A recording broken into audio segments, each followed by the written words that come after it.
Добре дојдовте во Smart Health, подкаст во кој што дискутираме за многу здравствени состојби, гледани, евалуирани и третирани од повеќе професионални перспективи. Јас сум магистар по фармација Росана Божиновска и денес ќе разговараме повторно за оралното здравје и за парадонталните заболувања. Колку наши пациенти што доаѓаат во аптека имаат проблем со непцата, имаат проблем со зъбите, имаат проблем со устната шуплина. Дали секогаш решението може да го најдат во аптека или некогаш е време да ги посоветуваме да поминат на преглед во стоматолошка ординација. Затоа денес со мене е доктор Александра Бугоевска, ни доаѓа од ПЗУ Александра Асенова, доктор стоматолог и специјалист парадонтолог. Добре дојде, Александра. Добро ве најдов. Ви благодарам за поканата. Доктор Александра, за почеток, со која проблематика најчесто се среќавате во вашата ординација како парадонтолог? Пациентите кај нас најчесто доаѓаат, односно секогаш доаѓаат поради присуство на болка. Болката е таа која што пациентите бараат помош од нас. Причина за болка може да бидат повеќе фактори, може да биде расипан зап, може да биде проблем со непце, се јавуваат и заради оток и многу други проблематики што се од стоматолошки аспект. Јас како парадонтолог се соочувам многу често, односно најчесто со пациенти кои што имаат проблеми од типот на им крвари непцето, имаат непријатен здив, односно присуство на халитоза. Потоа секако нашата поидовна точка како на стоматолошка ординација е третирање на кариес и сите тие стоматолошки услуги кои што ги даваме од конзервативен третман во ни самата пракса, али секогаш пациентите причината ја бараат во расипан зап. Сега тука ние тргнуваме од тоа како да ги едуцираме пациентите, како да разликуваат болката кога се работи за болка од зап, болка кога имаат проблем со непце, кој што знае да биде многу, самата проблематика е многу поширока и од аспект на диагностика, меѓутоа и од аспект на терапија. Така да, како пациентите самите тоа да си го препознаат и како правилно тоа да си го третираат и од аспект на тоа дека треба да доаѓаат кај нас, меѓутоа и од аспект на тоа како сето тоа и во домашни услови да го препознаат, третираат и само помогнат. Кај нас генерално пациентите во аптека прво кога доаѓаат исто така реагираат на болка, се жалат на лош здив, се жалат на болки во непце или болки во зап која што не може точно да ја дефинираат како изгледа, ранички во устата и сега ние сме нормално се двоумиме дали можеме ние да настапиме со некаков третман од наша страна аптекарска или треба директно да го препратиме пациентот во стоматолошка ординација. Најчесто во втората опција ги препраќаме во стоматолошка ординација, откако ќе се дефинира што конкретно е проблемот, после тоа им стоиме на располагање да ги дефинираме, да ги конкретизираме третманите, дали ќе биде за нега, дали ќе биде за хигиена понатаму, орална, дали ќе биде за третман. Кога вие стоматолозите ги праќате пациентите кај нас во аптека?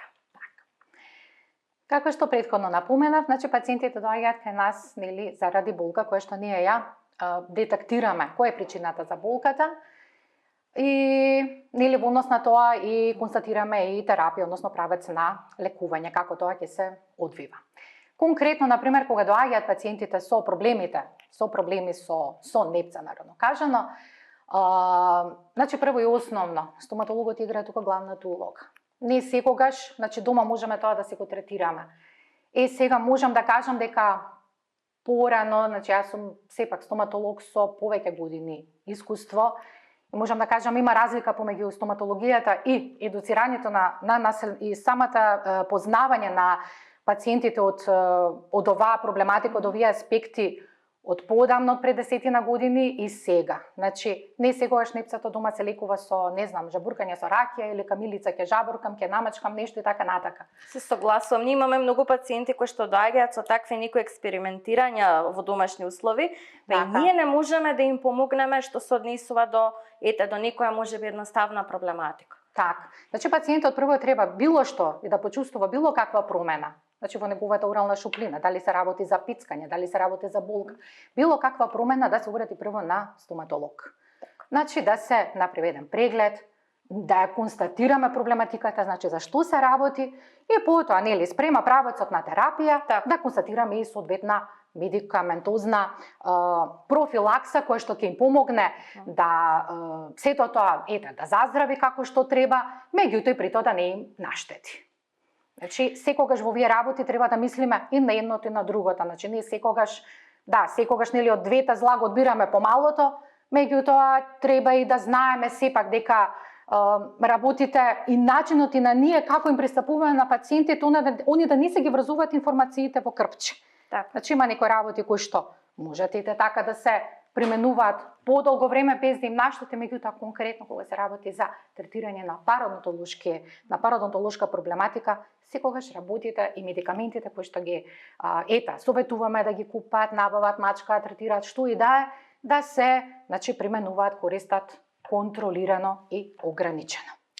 Вие стоматолозите кога ги едуцирате пациентите после секој третман, што е она кое што влегува во вашиот гайдлайн или водич за одржување на квалитетна, паметна орална хигиена на пациентите? После третирање, например, пациенти кои што доаѓаат, конкретно се обраќаат кај мене како специјалист пародонтолог за третирање на проблеми со пародонталното здравје, со пародонтот, правиме третмани за да можат тие работи да се за подобро заздравување, решавање на таа проблематика, како да им се помогне за да се стабилизира ситуацијата. И јас после сиот тој пародонтолошки третман, советувам соодветна медикаментозна терапија да се преминува за да се помогне ткивото подобро заздрави, побрзо заздрави, да го држиме по некоја кондиција, за тие проблеми да не се враќаат и да се пациентите да имаат проблеми со текот на времето толку често. Како златен стандард, повели? Да не се доведеме во ситуација пациентиве да ни се само лекуваат по дома, мора да се грижат континуирано за нивната орална хигиена. Тоа е факт. Затоа ќе дискутираме подоцна, она општите препораки во детали што ги имате вие. Имаме случаи од ординација, конкретно кај вас од аптека, кај нас обично доаѓаат па ги препраќаме кај вас, али од кај вас од ординација имаме случаи кога ќе завршат со некоја процедура и тука не завршува приказната за оралното здравје на самиот стоматолошки стол, туку продолжува и понатаму. Каков некој интересен пример или еве пример каде што имаме од вашата ординација пациент кој што можеби пробувал нешто, експериментирал по дома, додека да собере храброст да дојде до стоматолошка ординација и да седне на стоматолошки стол. Некој конкретен пример еве да видиме вака чисто колку можеби некој од пациентиве да се препознаат, за да знаат дека не треба толку многу да се чека додека се стигне до доктор. Многу често, за жал, се соочувам со пациенти кои што проблемите со нипца го третираат како па тоа е мене нипца, тоа ми е воспалено или па забот ми се клати, па ќе го извадиме, ништо страшно, дајте да видиме забот да го поправиме или да препарираме, да ставиме мостови и така натака. И тој проблем со непца си го третираат по дома, па јас си мачкам секој ден од тоа, секој ден од тоа и тоа, или па ќе се жабркам со ракија, па се тоа така магично мене ќе ми помогне. Меѓутоа тоа, они го правеле некој подолг временски период, се до момент кога почеле да чувствуваат некои си навистина проблеми и да се јават кај нас за совет, да се направи што може за да се реши сето тоа. Навистина јас сум се соочувала со навистина интересни појави кои што, например, пациентот доаѓа очекува дека тоа сето тоа ќе се санира и заврши за еден ден, меѓутоа ништо кај нас не се третира во еден ден. Барале сите тие, например, пациенти кои што доаѓале со веќе направени, настапени компликации, кои што непцето ќе го намачкаат, па ќе им помине, и се тоа, например, доколку се јавиле на време, можеби ќе поминало со некоја конзервативна терапија, така, па да се прати сето тоа еднаш годишно и наместо тоа, да се на поедноставен начин третира, да се искомплицира и да бара чести третмани. Почнуваме најчесто прво со пародонтолошки, значи ги чистиме замниот камен со ултразвук, па обработка на пародонталните џебови, па аплицирање на медикаменти, сето тоа се смири многу често. имаме потреба од аплицирање од антибиотска терапија, пациентите доаѓаат на третмани, на сеанси, еднаш во неделата, 2 пати, 3 пати, некојаш клучуваме и лазер, така да...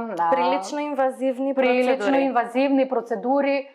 Сепак во рамките на конзервативното, да видиме колку организмот, нивниот организам со сето тоа ќе успее да се носи, сето тоа на природен начин да го санира. Сега некогаш сме имале среќа, доколку пациентите се дисциплинирани, отпосле ние ќе му кажеме на грешката дека сето тоа не се третира туку така, да, мастите, гелчињата, антисептичките раствори имаат и текаку улога во третирање и лекување на пародонтолошките проблеми. Меѓутоа, тие треба да се ординираат после пародонтолошки третман, значи ти имаат ефект на здраво. Значи, како ние сето тоа ќе го санираме, сето тоа ќе го исчистиме, значи, издренираме таа содржина која што се акумулирала во нивните ткива. И потоа да се аплицира гел за да го зацели тоа ткиво, за да му возможиме епитализација, побрзо заздравување, одржување на чиста уста подолг временски период и да очекуваме дека тој проблем ќе се намали со текот на времето. Така да, доколку имаме еден дисциплиниран пристап, значи сепак и третирањето на пародонтолошките проблеми не зависат само од нас, докторите. Значи ние како доктори ќе реферираме, ќе направиме се што е во наша мок. Меѓутоа, клучниот фактор кој што е најважен за да имаме успех е соработката на пациентот. Тука веќе ние настапуваме со таа медикаментозна терапија, каде што пациентот се обраќа во аптека, ги зема сите тие препарати, некои ќе ги препишеме, и ако се е тоа нели по протокол, можеме да очекуваме дека ќе завршиме со добра пародонтолошка приказна. По пациентите потоа доаѓаат на 6 месеци или еднаш годишно на контрола, за сето тоа да се одржува да не напредне во некоја си нели по драматична фаза. Али пак ако си ги зимаат работите повторно на своја рака, или јас сум кажала дека тој некој антисептички раствор треба да се употребува 14 дена, а некои потребуваат месец дена, или пак па јас од време на време некој ќе ми се воспали непцето, јас се третирам по водичката, убаво ми доаѓа, така. Не се јавуваат проблеми. Така, и кај нас е исто улогата голема, затоа што кога имаме такви препарати кои што се со ограничена употреба, и ние како фармацевти треба да пристапиме кон тој момент да му потенцираме на пациентот да точно знае тој препарат колку време треба да го користи, а не да го користи како ќе има или по потреба или како ќе му дојде додека се потроши цел препарат, затоа што ние сме имали такви приказни од аптека, каде што пациентот го троши препаратот додека не го потроши цел, независно тоа што препаратот има количина можеби за 2 или 3 месеци. Така. Или си ги користат по потреба. Денес ке ставам, утре нема да ставам со цел да го заштедам препаратот, да ми трае подолго, да можам подолго време да го користам или да го користам повеќе кратно. Вие пред самите пародонтолошки интервенции, процедури, имате и припрема, предпоставам, кога ќе дојдат со некој проблем, дали се стават првично на протеолитички ензим во комбинација со антибиотик, пробиотик, некоја комбинација или евентуално некоја припрема предходно, за да може целата таа интервенција да биде на крај успешна и без компликации. Колку пациентите тука се водат по тие критериуми, колку се дисциплинирани, колку се одговорни? Секогаш кога идеме на третман на некој пародонтолошки проблем, значи не секогаш конзервативната терапија таа која што ќе ни даде успех. Значи многу често се соочуваме со напредни пародонтопати, каде што имаат потреба од хируршки интервенции, да се интервенираат по инвазивни третмани, како отворена кератажа, аугментација на биоскоски, за да го стабилизираме ткивото, да спасиме заби кај посебно помлада популација, значи порано на времето се предпоставувало дека сега не смееме да обвинеме никого. Стоматологијата беше таква да кога ни се вадат забите ги вадиме и така натака. Меѓутоа, сепак медицината е доста напредна, посебно стоматологијата во тој аспект, така да и пародонтозата, односно пародонтопатијата во некои си одредени граници може да се излекува и да имаме на крај добра успешна пародонтолошка приказна.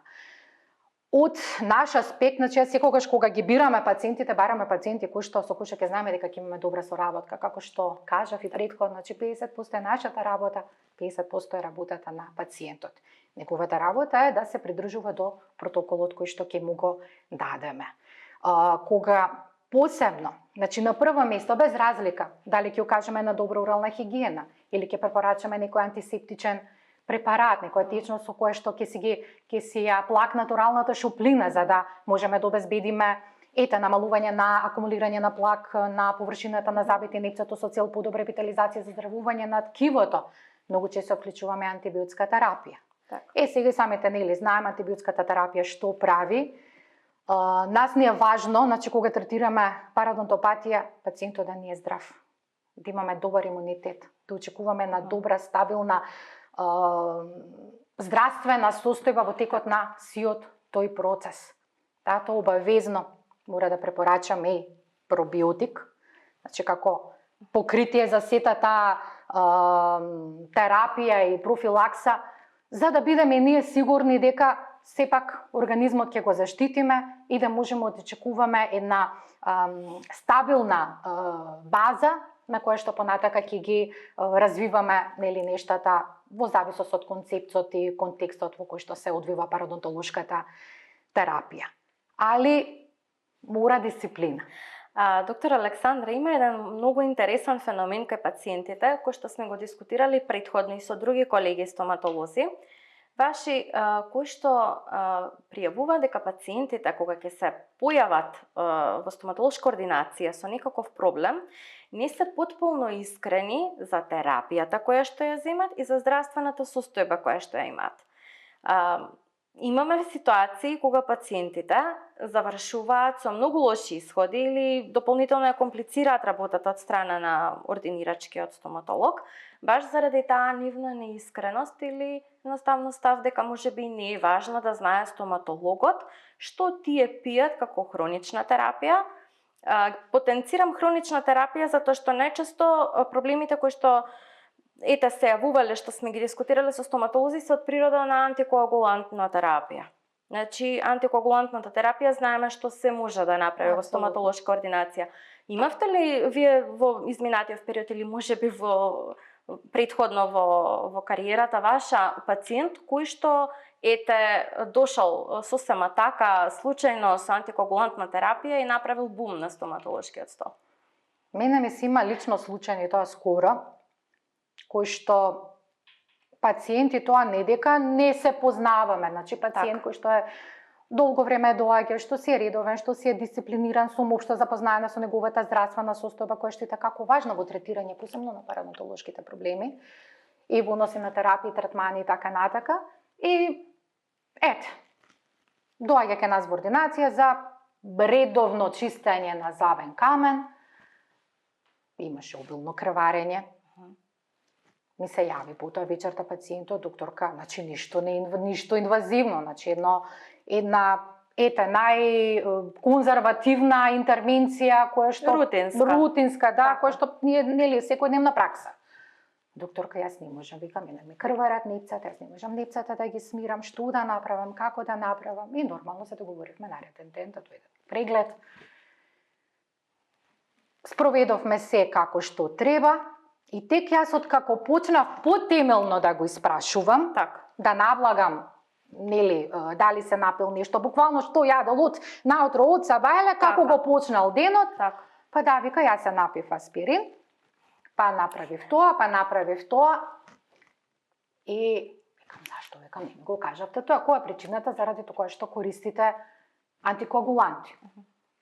Па јас знам, прочитав, докторот ми каже така натака дека тоа е здраво, е добро, секојдневно да се прима заради тоа и тоа и тоа. И јас не предпоставував дека е нешто важно кое што треба да ви го кажам. Значи порака до пациентите се е важно што пијат, што направиле денот додека се спремале да дојдат во ординација, денот претходно да го пријават на ординирачкиот стоматолог.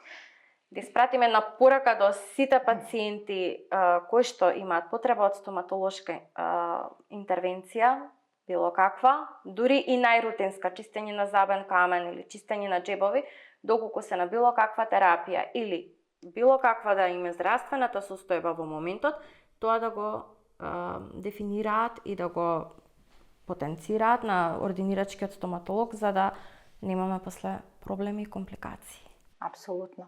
Видете, јас посебно, значи, од аспектот на проблематиката која што ја третирам и решавам, мене и како ми се важни многу работи и информации потребни кои што пациентите многу често ги сметаат за дека не се важни, а нас и како ни се важни за да знаеме сиот протокол како да го спроведеме. Многу често се случува млади девојки, момчиња, значи од 20-25 години да доаѓаат проблеми со непца, каде што веќе спроведуваме протокол на парадонтолошка терапија и ја бараме нели секогаш прво причината во генетиката. Така. Меѓутоа, како ќе исклучиме генетиката како фактор, како ќе го исклучиме, ќе исклучиме здравствената состојба. Исто така е многу добро, нели знаеме, ние стоматолозите, докторите, меѓутоа така и пациентите се информирани дека и некои состојби видат врз промена на парадонталното здравје. Сега и тоа ако го исклучиме, тогаш ја бараме каде е причината поради која што таа млада личност дошла со таков проблем.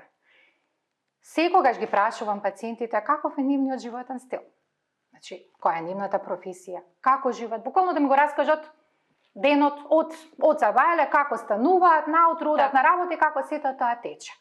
И се соочуваме се еден момент дека стресниот начин на живот, посебно или актуелен во 21 век, во денешново време, дека самиот стресен начин на живот, самиот живот под притисок, самата турбулентно движење и како влие врз организмот, врз менувањето на имунолошкиот одговор кој што директно влие врз здравјето на парадонциумот. Не е само стрес нешто лошо да ни се случи. Така. Значи стрес е лошиот начин на живот, стрес е кога нема да се наспиеме, стрес е кога нередовно јадеме. Стрес е во сообраќајот. Стрес е во секако, значи секојдневието нас не е такво какво што е, али нели треба сепак да внимаваме на тоа како живееме, животниот стандард, животниот стил и како ни влијае врз однос на тоа како нели нашето тело ќе функционира, а посебно нели бидејќи дискутираме од парадонтолошки аспект и како влијае врз промена на парадонциумот. И од како таа девојка или тоа момче ќе го смени начинот на исхрана, ќе се наспие добро, ќе си посвети еден период малку на себе си. Сега може би ова народно кажано делува како нешто нели што сите го знаеме, дели ние зашто би дискутирале, али верувајте како е важно во однос на третирање на таа проблематика. Јас кога правам конкретно, кога третирам парадонтолошки пациенти, збарам од нив. Значи не дека не можеме нели секојдневно да си функционираме и комфора да си го нели жртвуваме, али еден умерен начин на живот, доволно спиење, јадење како што треба, значи малку да се изолираме од оние колку што можеме стресогенни моменти, колку да можеме на телото да му дадеме шанса да закрепне. Така да и како е во корелација, се во корелација и тие нешта кога се дискутираат проблемите од аспект на парадонталното здравје. Така, доктор Александра, кога сме кај парадонталното здравје, вие имате плејада на пациенти во вашата ординација кои што доаѓаат со проблеми со парадонтот и вие како специјалист парадонтолог си ги третирате од почеток до крај, па и надвор од стоматолошката ординација. Каква е улогата на медикаментозната терапија и што е тоа што вие го преферирате да го комплетирате тој третман не само на стоматолошкиот стол, туку и надвор од ординацијата? Што е она што најчесто ви влегува во препораките за третирање? Вие имавте сега, скоро имавте една актуелна случка со една ваша пациентка, која што нели ја исто ја издискутиравме и ја третиравме заедно, нели во однос на проблематиката што ја имаше. Така беше, ние си бевме надвор од ординација, вие си бевте во ординација. Што е она што генерално преферирате да го препорачате кога се однесува за третманот после стоматолошкиот стол? Најчесто како препарати, посебно после парадонтолошки третман, поинвазивен, Сега не дискутираме за хируршки интервенции, иако откако ќе завршам ќе напомена баш една интересна случка, што мене ми помогнало магично за сето тоа се излечи. На прво место ќе ги напоменеме читките за заби. Значи соодветната читка е таа која што ја прави таа магија во уста усуштена. Значи било каква паста да применеме. Сега можеби тука ќе не идеме на контрареплики, али паста како паста, да, има широка наплејада на пасти кои што се пласираат на пазарот.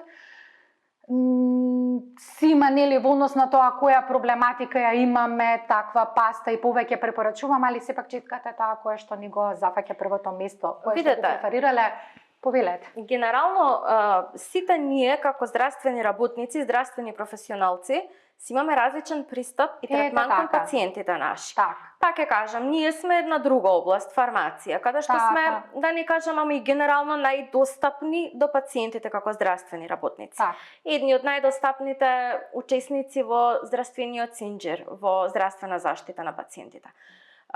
Не можеме сите исто да ги третираме пациентите. Апсолутно. Апсолутно немаме потреба сите исто да ги третираме пациентите, бидејќи секој пациент се изискува индивидуален, персонализиран пристап. Така и вие. Контрареплики постојано има. Секогаш имаме недоразбирања кој ние рачуна пастата дека е најважна, никој рачуна дека растворите за уста се најважен дел од таа алка на орално за заштита, добра орална хигиена, заштита на орално здравје. Вие си смитате дека читкате затоа што претпоставувам вашите пациенти имаат најдобар фидбек од тој момент, од тие препораки, тука сте ја забележале разликата. Видете, за било што, например, ако пациентите имаат сензитивни заби, им препорачуваме еден тип на пасти, ако имаат проблеми со непца, им препорачуваме друг тип на пасти. Значи не можеме да кажеме таа паста е најдобра. Значи најдобра е таа паста на пациентот кој што ќе му помогне се реши конкретно таа проблематика со која што он си се соочува. Значи од аспект на одржување на орална хигиена, орално здравје, посебно после сочување со парадонтолошки проблеми и после парадонтолошки третман. Значи да, читката да биде со природни влакна, да биде со полирани врвови, да не биде груба. Значи да може да ни овозможи освен отстранување на денталниот плак од површината на забите, да може да направи дополнителни масажа на нипцата, да при само одржување на орална хигиена, да може да се дренира тој скодат кој што внатре се акумулира или во секојдневно функционирање. Секако дека водичките за плакнење се неопходни, значи после на конзервативни парадонтолошки третмани, инвазивни орално-хируршки интервенции, од причина што имаме потреба одржување на чиста орална празнина подолг временски период. Знаеме и сите хлорхексидинските препарати, што прават во устната шуплина, дека ги отстрануваат патогените бактерии, се задржуваат на површината на забите подолго време, се со цел за да можеме да очекуваме подобро заздравување на ткивото без понатамошни компликации. Водичките за плакнење во кои што состав имаат хлорхексидин имаме во различна концентрација од 0,12 до 0,20, сега се во зависност од третманот препорачуваме различна концентрација на водички односно тие што се за плакнење кои што во состав содржат хлорхексидин. Сега тие што се со висока концентрација најчесто ги препорачувам после поинвазивни конзервативни третмани, посебно после хируршки, поради тоа што после хируршки третман имаме шиење на ткивото. Значи таа сутура треба да седи од 7 до 14 дена во уста. Во тој период пациентите не може да си ги четкаат забите, а сепак треба да очекуваме здравотна шуплина за да немаме наклемување на дополнителни бактерии, па да ни е усложна целата таа ситуација. Тогаш во тие ситуации односно не го препорачуваме, туку мора пациентите да користат водичка со хлорхексидин во состав 0,20%, 14 дена се со цел за да знаеме дека во оралната шуплина нема да не се накалемат патогенни бактерии. Меѓутоа, треба да бидеме внимателни, че секогаш пациентите кога доаѓаат кај нас во ординација им даваме соодветен протокол, кој што им го реферираме усно, меѓутоа сето тоа е и во текстуална форма приложено за кога нешто да не им е јасно, да можат да се подсетат и каде што јас со црни големи букви имам напишано само 14 дена. Значи Така. повеќе 14 дена не се употребуваат. Зашто? Поради тоа што освен што патогените бактерии ги оштетуваат, тие ја нарушуваат и нормална натурална флора во устната шоплина. Така да, драги пациенти, не за тоа водички заплакнија, каде што ако забележиме дека не крвари, непсат или нешто не боли, па од време на време ќе си се и жабуркаме. Тие како знаат да направат проблем ако долго време се употребуваат. Како сува уста, како опекотини на непца, иритации, разни, така да сето тоа нека биде под контрола на доктор и фармацевт секако. Па и ние им препорачуваме генерално оробиотици да користат, пробиотици кои што се наменети за орална мукоза, баш од таа причина затоа што никогаш и самите процеси во устата, барем од сугестивниот момент од пациентот, гледаме дека е со лош начин на живот, лоша исхрана, која што далеку од тоа дека е богата со пробиотици. Имаме ситуација кога пациенти доаѓаат со проблеми во устна шуплина, баш предизвикана од таква лоша исхрана или од премногу благо или премногу брзи шекер и слично, каде што очекуваме да има најазда на опортунистички инфекции, а микрофлората да ни е потисната комплетно. Тогаш и оробиотиците знаеме и ние вака чисто аптекарска практика да ги препарачаме. Доктор Александра, ги спомнавме четките за заби и нивната важност. Ги спомнавме и пастите, нагласивме и за нив некои податоци. Ги спомнавме интерденталните четки, ги спомнавме и растворите за плакнење на уста. Вие во вашата пракса генерално имате потреба и од гелови за нивцења после интервенции или за време на интервенции. Кое е вашето искуство со каков тип на гелови во однос на случаите кои што ги имате од стоматолошкиот стол? И како ни се неопходни геловите кога третираме пародонтолошки интервенции од аспект на подобра заздравување на ткиво, подобра епитализација и одржување во добра кондиција подолг временски период. И сега кај вас во аптека има широка плејада на гелови. Ние препорачуваме разни, дали во зависност од типот на проблемот кој што го решаваме и така натака. Меѓутоа, многу добри резултати сум воочила после употреба на депротеинизирани серуми од говедска крв, кои што буквално можам да ги наречам како магични масти кои што преку ног знаат да го сменат ткивото 180 степени. Така. Сум имала лично ситуација, нели секогаш кога работиме имаме и успешни притказни, меѓутоа се соочуваме со компликации, нели како во нели секојдневие пациент, значи после инвазивна хируршка интервенција каде што нели сето тоа напоменато, реферирано дека не треба да се четкаат забите, каде што треба да се јаде помека, покашаста, манџаста храна за да не се направи травма на ткивото, нели за да потикнеме за здравување, поради тоа што нашите хируршки интервенции не се од трауматски тип, туку треба со нив да потикнеме регенерација на ткивото, да биде подобро, а не полошо тоа што било. И затоа барај посоодветен пристап, посебно во тој период кога ткивото ни е со конци, па треба да ни биде нели стабилно, да не му наштетиме и така натака. Да применуваме и соодветни гелови или пак водички со состав клорхексидин за да се сочува таа здрава уста и така натака. Имав, значи како што кажав, компликација кај пациентката која што сето тоа што беше кажано, така, не беше ништо тоа применето. Јадење најнормално, не знам, користење некој апетисан, значи буквално непцето беше во многу лоша форма, јас се исплашив. И сега што да користиме? Тргнавме сите водички за плакнење ги отстранив, сите тие гелчиња што во меѓувреме, значи се тоа буквално странивме. Јас требаше нареден ден да ги вадам кунците, мене ми беше полошо од моментот после оперативен зафат. И тргнавме се на страна, вклучивме депротеинизирани серуми и обична камилица за плакнење. Така. Ако ви се верува, после 3 дена беше тоа се заздравено, значи се беше буквално како што треба.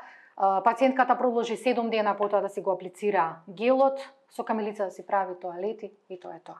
Така да доказ дека не секогаш тоа што е се што се продава, се што се пласира на пазарот, не е неопходно од терапевски аспект да го препорачуваме, користиме и така натака.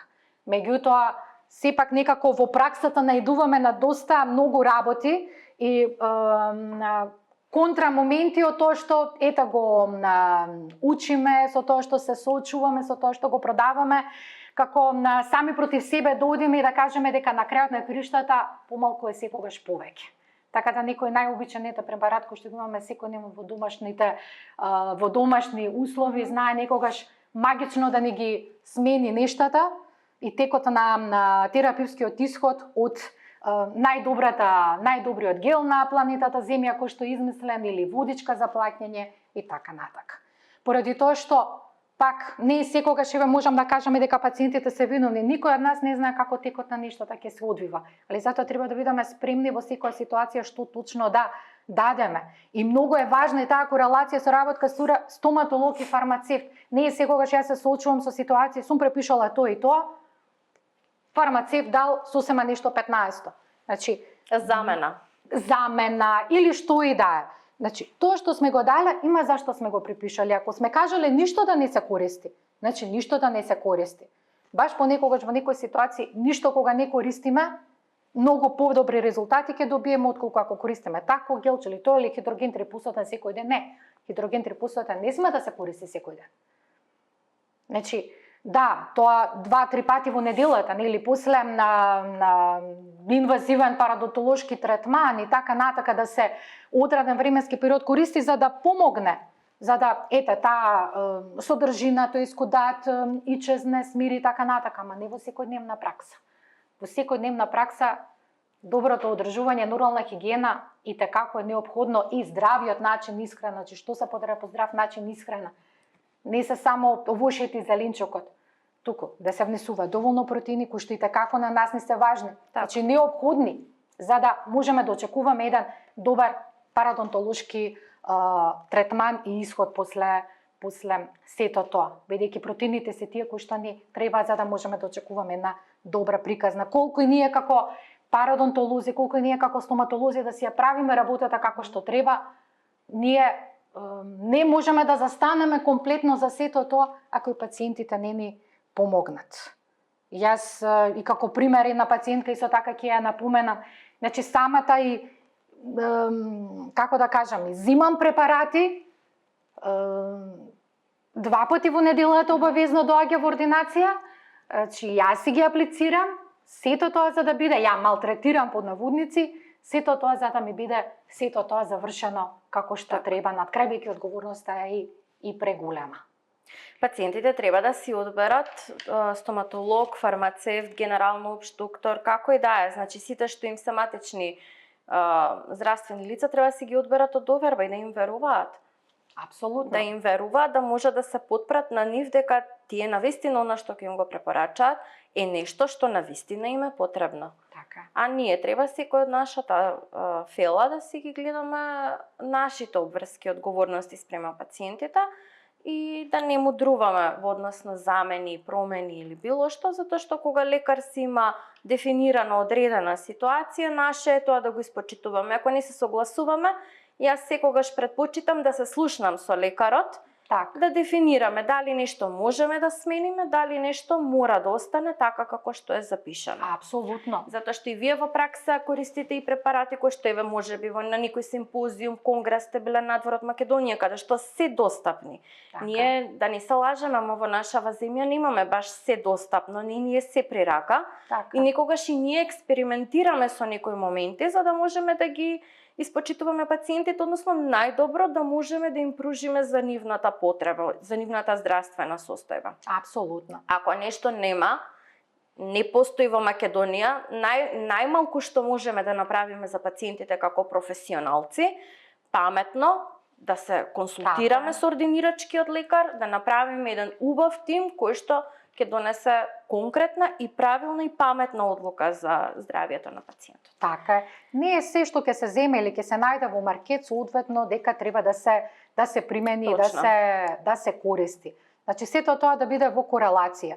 Јас многу често сум сретнала разноразни ети гелови кои што не се продаваат, кои што се уште не се достапни во Македонија, Така. течности за спирање или медикаменти и така натака, значи постои медикаментозна терапија за третирање на парадонтопатија и разни други проблеми од стоматолошки аспект. Али ако го нема, повеќе преферирам нешто ако го има во исхрана, па во исхрана да се наметне, отколку да експериментираме со некои препарати кои што би биле замена, ама повеќе би наштетиле отколку би помогнале. Така да сето ова кое што го дискутираме, пациентите се уште, да, имам доста на позитивен исход, односно одговор од пациентите, од луѓето комплетно, за разлика од порано, и сега се доста поедуцирани и доста полесно можеме да допреме до нив од, да речеме, во минатото кога лек за парадонтоза било вадење на завод и ставање мостови,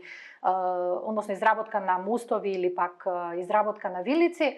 Така да само е потребно, и ние да сме доволно информирани како стоматолози, Така. и во добрата корелација со работка со фармацевтите им ја дадеме таа точна равенка, за да, они се знаат како да си само помогнат, да не се бара во тој широк спектар на препарати кои што се во моментов достапни ке нас на пазарот, така да сепак сето тоа во една здрава, добра корелација е вистинскиот начин како пациентите да ни бидат подобра. Во суштина затоа ние постоиме. И ние, доктор Александра, се среќаваме во нашата аптекарска пракса со многу интересни ситуации од страна на пациентите кога ни доаѓаат со полуинформации. Јас сум секогаш за тој момент да се запази подобро да бидеме неинформирани, отколку да добиваме полуинформации. Така е. А тоа ни се случува затоа што сме во еран или на 21 век, каде што сите информации ни се наводно достапни, всушност не ни се достапни. Точно се избрани кои информации стигат до широката јавност, а кои стигат до стручната јавност. Апсолутно. И тоа мораме да го нагласиме, затоа што пациентите се служат или со вештачка интелигенција, или се служат со некои апликации или форуми, каде што поставуваат прашања кои што се конкретно поврзани со нивната здравствена состојба, со тоа што тие субјективно го доживуваат, без при тоа доктор објективно да ја погледне ситуацијата, да дефинира што се случува, па после тоа да започнеме или со медикаментозна терапија или со профилактичка терапија во случај ако е нешто што може да се превенира со време. Така. Имаме и ние таков проблем со пациентите, тоа не е нешто од сега, тоа и порано постоело, само сега е многу поинтензивно заради тоа што се повеќе и повеќе стануваат и тие новитети во однос на информатиката. Пак ќе кажам, информациите што се за стручната јавност, информациите што се за широката јавност се два различни типа на информации кои што ние мораме како здравствени лица да се оградиме од нив, за да можеме на пациентите да им ја дадеме вистинската здравствена нега. Имате и кај вас пациенти? Имам сега Таков скоро една пациентка што ме посети, проблем со непца. Јас, докторка, си пијам често ровамицин, од време на време го користам. Че антибиотската терапија знаеме кога се употребува. Значи, тоа не се зема на своја рака. Јас имам проблем, ќе си го земам, ќе се напија, па таман ќе ми се смири, ќе ми помине, па пак после некое време пак ќе ми се случи, ама еве сега додов јас на вистина не знам што ми се случува, а јас си го пијам ровамицинот еднаш 2 пати во годината. Што е проблемот? И јас, тука кога ќе се надоврзам на целата таа ситуација и дискутираме околу тоа, што е потребно, што не е потребно, за жал, многу пациенти се уште живеат во духот на тоа дека чистењето забен камен ги разклатува забите. Така да, не до толку со помладата популација, али со повозрасната популација се уште војни водиме со тоа дека тоа е предуслов за да можеме да очекуваме нешто, дека ќе биде добро, сочуваме заби, отстраниме конкременти, ја исчистиме оралната шуплина, од појдон, да тргнеме од појдовната точка, за да можеме потоа пломбираме, правиме протетски изработки, или пак третираме гингиви, што и да е.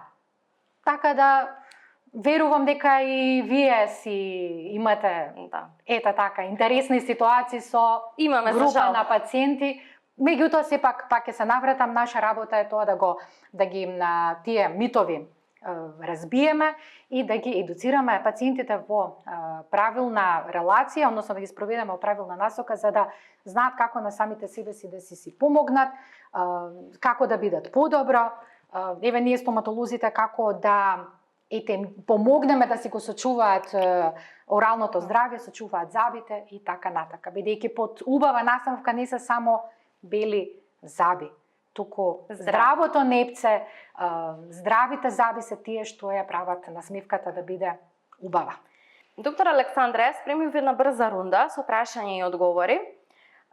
Како најлесно можеме на пациентите да им ги доловиме сите податоци, информации кои што денес ги дискутиравме заедно, да не разберат, при тоа да ги имат во предвид кога ќе им се случи таква ситуација, таква состојба, таква проблематика, да знаат дека не е решението на интернет, не е решението по дискусии, по советување на форуми со блиски пријатели, пријателки, комши и слично, не е ни во аптека, туку е во стоматолошка ординација.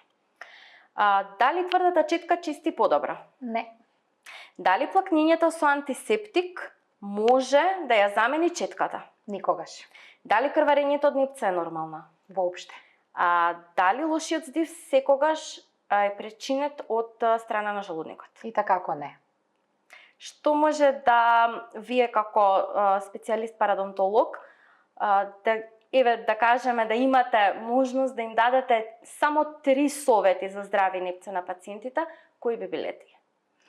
Одржувајте хигиената редовно, 2 пати на ден, наутро и навечер би било сосема доволно.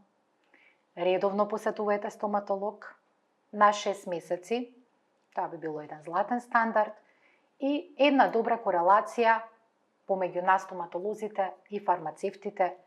Мислам дека би биле на добар пат за да си го одржиме парадонталното здравје како што треба.